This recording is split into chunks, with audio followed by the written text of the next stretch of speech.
Hello student, कल हमने chapter 5 पंडित रमाबाई के जीवन परिचय के बारे में पढ़ा था। आज हम उसी के कंटिन्यू रखेंगे। तो अपन द बुक्स और चैप्टर 5 निकालिए।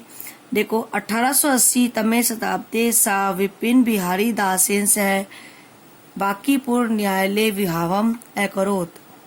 1880 ईस्वी वर्ष में उन्होंने विपिन बिहारी दास के साथ बांकीपुर न्यायालय में यानी कोर्ट मैरिज बांकीपुर न्यायालय में विवाह किया। 1880 ईस्वी वर्ष में उन्होंने विपिन बिहारी दास के साथ बांकीपुर न्यायालय में विवाह किया। सादेक वर्षात अनंतरम तस्या पति दिवंगतम। 1.5 वर्ष में के बाद उनके पति का देहांत हो गया या उनके पति का स्वर्गवास हो गया। 1.5 वर्ष के बाद उनके पति का स्वर्गवास हो गया।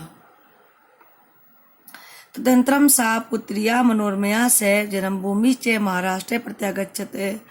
उसके बाद वह अपनी पुत्री मनोरमा के साथ, पुत्री का नाम था मनोरमा, अपनी पुत्री मनोरमा के साथ अपनी जन्मभूमि महाराष्ट्र में वापस लौट आई। उसके बाद वह अपनी पुत्री मनोरमा के साथ अपनी जन्मभूमि महाराष्ट्र में वापस लौट आई। नारीणां सम्मानाय शिक्षायै च स्वकीयं जीवनम अर्पितवती। नारी के सम्मान के लिए और शिक्षा के लिए उन्होंने अपना जीवन समर्पित कर दिया। नारी के सम्मान के लिए और शिक्षा के लिए उन्होंने अपना जीवन समर्पित कर दिया। हंटर शिक्षा आयोग से समक्षम नारी विषय सा स्वयंमतं प्रस्तुतवती। हंटर शिक्षा आयोग का नाम है हंटर शिक्षा आयोग के सामने उन्होंने नारी शिक्षा के विषय में अपना मत प्रस्तुत किया। हंटर शिक्षा आयोग के सामने नारी शिक्षा के विषय में उन्होंने अपना मत प्रस्तुत किया। सा उच्च शिक्षार्थम इंग्लैंड देशम गतवती। वह उच्च शिक्षा को प्राप्त करने के लिए इंग्लैंड देश गई।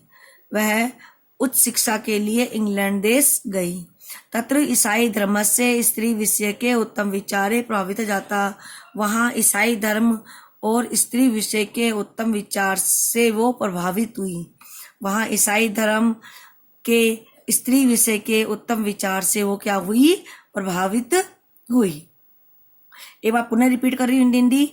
1880 ईस्वी में वह विपिन बिहारी दास के साथ बांकीपुर न्यायालय में उन्होंने विवाह किया और 1.5 वर्ष के पश्चात उनके पति का स्वर्गवास हो गया। उसके बाद वह अपनी पुत्री मनोरमा के साथ अपनी जन्मभूमि महाराष्ट्र वापस लौट आई। नारी के सम्मान और शिक्षा के लिए उन्होंने अपना जीवन समर्पित कर दिया। हंटर शिक्षा आयोग के सामने नारी शिक्षा विषय में उन्होंने अपना मत प्रस्तुत किया। वह उस शिक्षा के लिए इंग्लैंड देश गई। वहां पर ईसाई धर्म के स्त्री विषय के उत्तम विचारों से बहुत प्रभावित हुई। इंग्लैंड देशात रमाबाई अमेरिका देशम अगच्छत। इंग्लैंड देश के बाद रमाबाई अमेरिका देश गई। इंग्लैंड देश से कहाँ गई वो? रमाबाई अमेरिका देश से गई। इंग्लैंड देश से रमाबाई अमेरिका देश गई। तत्र सा भारतस्य विधवा स्त्रीणां सहायतार्थम अर्थ संचय में अकरोत। वहाँ उसने भारतीय विधवा स्त्रियों की सहायता के लिए धन का संचय किया। वहाँ उन्होंने भारतीय विधवा स्त्रियों की सहायता के लिए धन का संचय किया। अर्थ मतलब होता है धन, यानी पैसा इकट्ठा किया। भारत वापस लौटकर मुंबई नगर में उन्होंने शारदा सदनम स्थापित की। भारत वापस लौटकर मुंबई नगर में उन्होंने शारदा सदन नामक संस्था की स्थापना की। अस्मिन आश्रम में निसहाय स्त्रियां निवसन्ति। इस आश्रम में निसहाय स्त्रियां रहती थी, यानी जिसकी कोई सहायता नहीं करता था, ऐसी स्त्रियां इस आश्रम में रहती थी। इस आश्रम में निसहाय स्त्रियां रहती थी।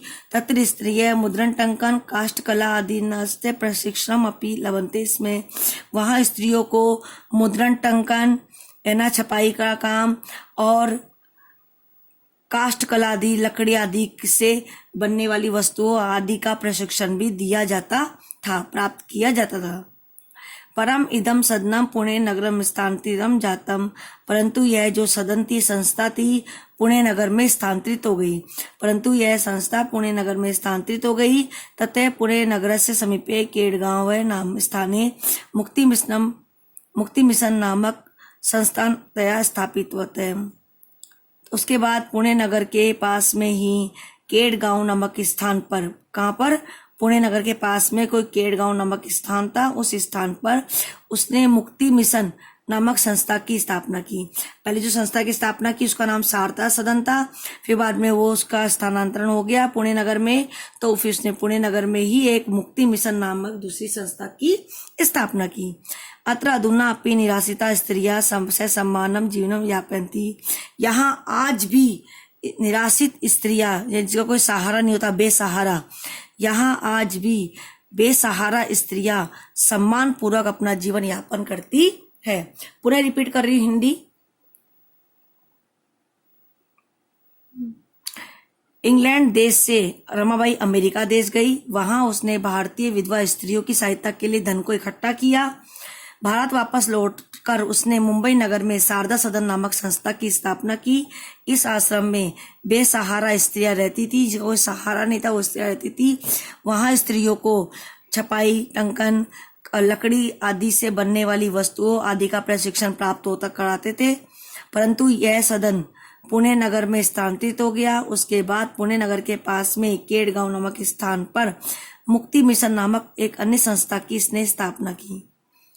यहाँ आज भी बेसहारा स्त्रियों को स्त्रियां सम्मान पूर्वक जीवन यापन करती है। 1922 शताब्दी रमाबाई महोदया निर्धनम एबॉट। 1922 ईस्वी में रमाबाई का निधन हो गया। 1922 ईस्वी में रमाबाई का निधन हो गया। सा देश विदेश नाम अनेकासु भाषासु निपुणा आसीत। वह देश विदेश की अनेक भाषाओं में निपुण थी, यानी देश विदेश की लगभग सभी भाषाओं को जानती थी। वह देश विदेश की अनेक भाषाओं में निपुण थी। समाज सेवाया अतिरिक्तम लेखन क्षेत्रे अपि तस्या महत्वपूर्णम अवदानम अस्ति। समाज सेवा के अलावा लेखन के क्षेत्र में भी उसका महत्वपूर्ण योगदान है। समाज सेवा के अलावा लेखन के क्षेत्र में भी उसका महत्वपूर्ण योगदान है। स्त्री धर्म नीति हाई कास्ट हिंदू विमेन इति तस्या प्रसिद्ध रचना द्वयम वर्तते। उनकी दो रचनाएं थी, उन्होंने दो रचना लिखी थी। एक का नाम था स्त्री धर्म नीति और दूसरा था हाई कास्ट हिंदू विमेन। तो स्त्री धर्म नीति और हाई कास्ट हिंदू विमेन नामक दो उसकी प्रसिद्ध रचनाएं है। इस रचना में उसने स्त्रियों के बारे में, स्त्रियों के सम्मान के बारे में, स्त्री शिक्षा के बारे में लिखा है। पुनः रिपीट कर रही उसकी हिंदी। 1922 ईस्वी में रमाबाई महोदया का निधन हो गया। वह देश विदेश की अनेक भाषाओं में निपुण थी। समाज सेवा के अलावा लेखन क्षेत्र में भी उनका महत्वपूर्ण योगदान है। स्त्री धर्म नीति और हाई कास्ट हिंदू विमेन, ये दो प्रसिद्ध उसकी रचनाएं है। हमारा चैप्टर खत्म हो गया। तो आप लोग इस चैप्टर का अनुवाद स्वयं करेंगे और वर्ड मीनिंग भी करेंगे। Thank you.